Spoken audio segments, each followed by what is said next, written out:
So here we have the 890 that we are building into a rally weapon maybe. And so the one of the main things we have done is put out those tubeless tires and rims. The tubeless rims are different from tube rims, the way they are um, made to seat the tubeless tires. So we have this Axiom AX7 rims made in Australia, heavy duty spokes, and yeah, they are really lightweight compared to. I was really surprised picking up the original rims today and with the tires, and they were so heavy. I think probably saved about 5 kilograms from that. And we have a set of Dunlop 908 Rally Raid tires on the bike. Apart from, and we put some new foot pegs, bigger, wider foot pegs, bigger, wider foot pair, brake pedals. Of course, we have the one finger clutch. And then I was thinking of not running the side plastics, but then there seems to be a big gaping hole which needs to be blocked. And I like the side plastic because they have two compartments which can hold tools and other things. And I thought I might just leave it alone. And the rear as well, we have these Axiom rims with Dunlop Rally Raid tires. And yeah, balanced and with heavy duty tubes. We used gorilla tape to tape the rims up inside. And here again, what we did was relocate the kickstand center sensor to behind the engine case, away from any sort of mishap that might occur. So because it was out here and then it was kind of poking out, and then we have this very nice shift lever from nice CNC. And otherwise, yes, nice fuel cap, because what happens with the 890 is the key is a really important part of the bike, because if it breaks or something happens, you cannot start this bike. Today we had a bit of a mission trying to fit the bark busters, um, but I think I might need a different kit sort of thing. It's fine, but then I think I might need a separate sort of BS00 clamp for the 28, because they sit further down and does not seem to want to fit. So I said I'm not going to fight with this today. So we're getting the rally seat, and yeah, we have 10 bar risers.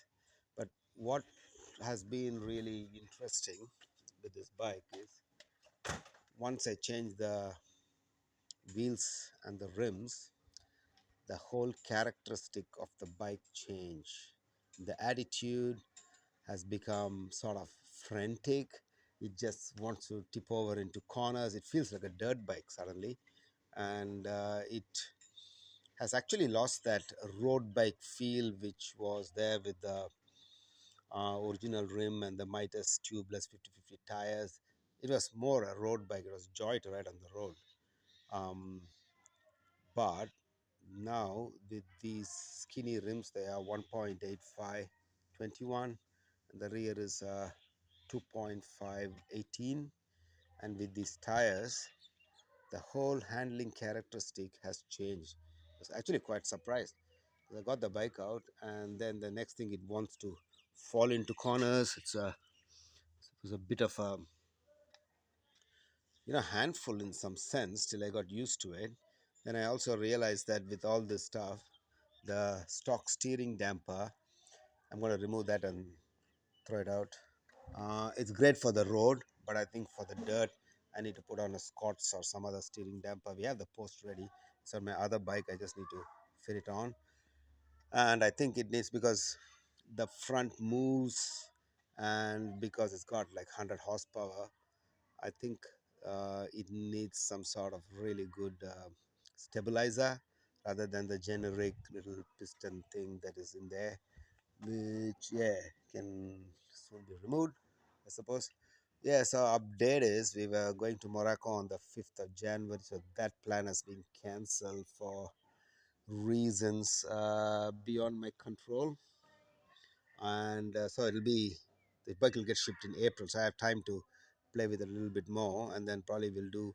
We can't do Morocco because it's going to be pretty hot, so we will do Bosnia, Croatia. There are some rally rate training and stuff like that, and I think I'll plan to get a Carnegie passage and leave the bike over there for 1 year and see what we can do for a year. Like there are a few rallies. I don't know. I feel like riding the Africa Eco Race or something like that.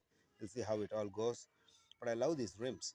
The Axiom AX7, they were on sale with Black Friday sales. $1,300 shipped. That's a pretty good deal. $300 off. And yeah, it was a pretty good. I'm just waiting for the rally seat to come on. That'll be should be there next week. Then I'll fit the bark busters, and yeah, then we'll get a rally tablet and a few other things. I got few more months to prepare, other than be like hectic with this whole thing. And yeah, we don't have a cat. I got a different titanium silencer that I'll put on, and a Rottweiler intake, which actually is a bit wider and it covers these little funnels which used to be here, sort of thing, and then all this stuff. So it's a pretty good kit. So I will do a few more things to this bike, but all in all, this bike is one hell of a bike. I've done it 5,000 something kilometers. I'll do a bit of a quick dirt run, maybe this on the 30th and 31st. I got to go and do some training. There's a long couple of stretches of dirt on the way, and I'll test these wheels and rims and tires out, and the handling. If you like a road-based handling for the road, do not put these rims on, because these change. Make actually the bike is a bit rabid. It's like feels like a off-road enduro bike, but with a bit more weight and 100 horsepower.